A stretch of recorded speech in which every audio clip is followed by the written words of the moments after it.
Mulabi wa Kadama TV nkulamusizza webale kwekuumirako n'okubeera nga mutuweereza embeera gye muyitamu n'okubeera nga mugumya bannammwe okubeera nga bagumira ku mirimu. Emirimu gino tegyalibadde mibi kuba tujja eno okubeera nga tufuna kasente, naye embeera abantu gye bayitamu, embeera gye tuyitamu, embeera bakadaama gye bayitamu basekadaama gye gukola okubeera ng'omuntu ogumutamisa. Naye bw'okompeyalinga kasente ak'e Uganda k'ofuna n'akasente k'ofuna eno e Buwarabu, ddala singa babeera bakakusasula, ndowooza kasente ako si kabi. Wabula ate ekizibu ekibeerawo tulina okukyogerako. Tetwagala mulowooze nti oba tuvumirira omulimu oba tetwogera birungi, twabaleeterako abantu abafunye mu Bwakadaama. Naye ate tekijja kutegeeza nti nno ebibi bwe binaabeerawo tetujja kubyogera.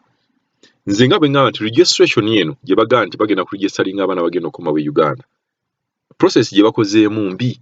Tosobola gamba nti okola registration naye nga tolaze n'abantu bayina kukola batya, wabula ate oli ayina kubuuza munne n'oli n'abeera munne, kugamba tekiragisa nnyo okubeera nga information eno eri nti ono agikuwa oli agikuwa.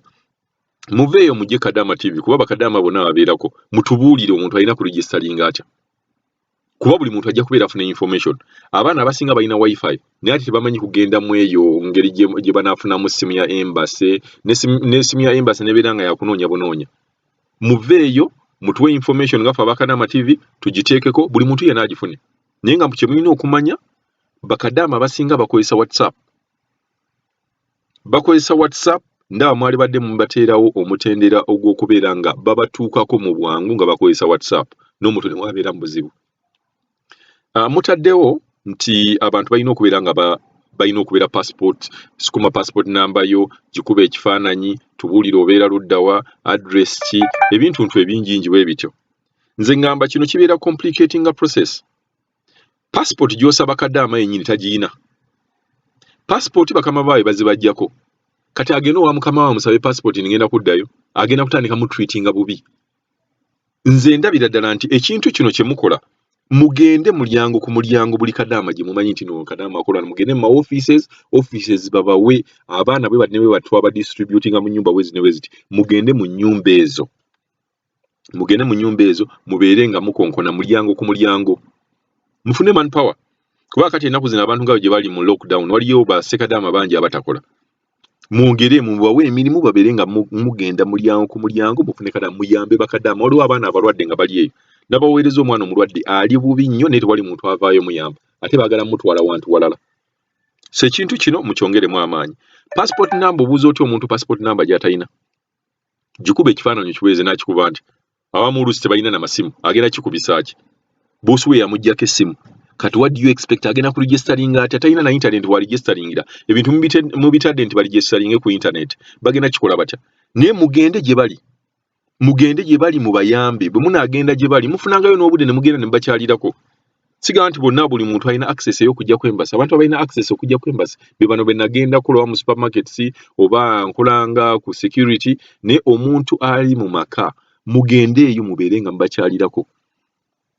Naye kino ekyogamba nti omuntu aweereze passport number nga ne passport yennyini mukama we yagiyina tagijjukira, oluusi baagimuggyako n'ekiyumba kye yasoomekeramu oba ennyumba gye yasookeramu okukola nga mukama we yagisigaza. Ndaba ekintu kino tekibeera fair.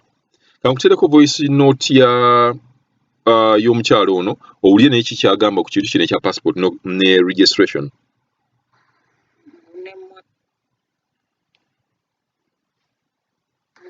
Era nga oneebuuzizza n'aŋŋamba ne nampeereza message kwempa nina okuyitira okulaba ngaki okufuna information okuwaayo ekizibu kyo. Nsooka kuwandiisa mannya gange biki, boosi wange gye mbeera gye nkolera simanyi. Olunaku lwe nayingira mu gundi mu Saudi Arabia, olunaku lwe navaayo Uganda, ennamba ya passport, biki byonna ebyo oba owulira. Kyokka atajjukira ffe abamu ebimu passport zaffe ebyo n'ebintu baabituggyako, gana amazike gaabituggyako tebabirina. Kati nze mba ngenda kukola nti okuwandiisa okusindika ebyo ebintu okuwaayo ekiki okubawa complaining byange oba ekizibu kyange okumanya kyenjagala. Kyekyo mukwano nze kye mbadde mbuuza kumanya tukola tutya ffe abaagala okuddayo kuba bane tuli bubi.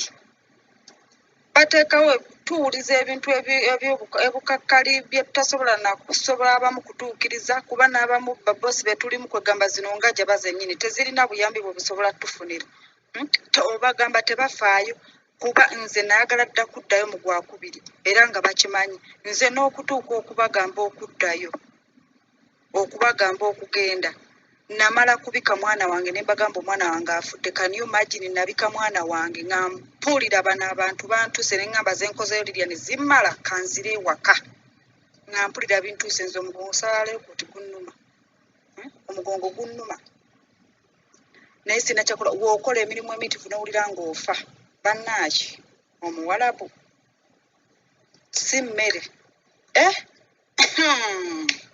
nze ngenda natunulira abaana ano nga babazeewo nga bakaaba ne balaajana ne bakola ki naye gye bajja tebategeera naye eneyo ne sitabanenya kubanga eno oba tonajja tosobola kumanya kuba bangi be nalabula mbaga bannange mugira mugumirako ewaka oba olina okwatirizaako ng'ofuna ekyokule banaye mugira muguma kuba kino si kyokyo ne bawakana wewe bajja baŋŋamba bebi wabula wabulaye watulabula naye nga tumanyi nti noba tulemesa ne bagamba ali mulooza mbalemesa waliwo atayagala munne kubeerako bulungi naye essaawa ya leero nabo bandaajanira ne bagamba munywere erinywera yeerima buno obufumbo bwa contract mugume tukole naye nze nalaba nga kinsuseeko ze nali ngenda fiira mu nju y'omuwalabu nalwala tensozi ne ndwala omugongo n'ogwo omugongo gwava mu kukola nnyo lwaliwo lwe baafiirwa eno ne ngenda ne bantwala mu lumbe lulamba ndukolemu omuntu omu nga womanyi olumbe ng'ate womanyi zino engajja bazirya nnaku 3 kaniyo magiri nga nnyimirira okuva ku makya paka kiro ne bukya ne siba nga nnyimiridde njoza bintu nga womanyi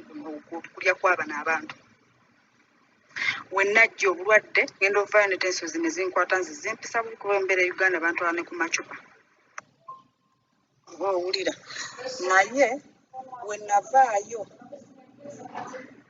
obulwadde ne bunyiikirira n'omugongo ne gunyiikirira nali nasirika nga saagala gamba beewaka naye ne ŋŋamba kanjogere kaŋŋambe ewaka nga mpulira nfa nga ntawa obulwadde ne ŋŋamba naye nalabira ddala nga ekiseera kye ndimu nga baana ebbanga lye bafiiramu ne ŋŋamba naye omuntu ayinza okufiira eno mu by'okusaaga nga nsirise enewe nze mu kusooka natya nnyo bano abantu naye gye nagenda nga mpuliriza ku bannange bye boogera ne bye baŋŋamba nga ne bakola ki ne ngenda nga nguma ne ndekerawo obutatya bantu yensonga lwaki olina okwekumira Kadama TV yensonga lwaki olina okuwuliza banno ebiki bye bayiseemu olina okumanya banno bye bayiseemu okusobola okubeera ng'oguma oba oyinza okubeera ng'okyakaaba ate n'osangayo munno ng'ate ali obubi ennyo ekintu kya passport neyongera okugamba nti bye musaba passport number gikuba ekifaananyi kola bwoti muli kumpi nabagamba muzooze ekitegeera passport number sooka oyoze passport ogituweereze muve mu bintu by'okusaaga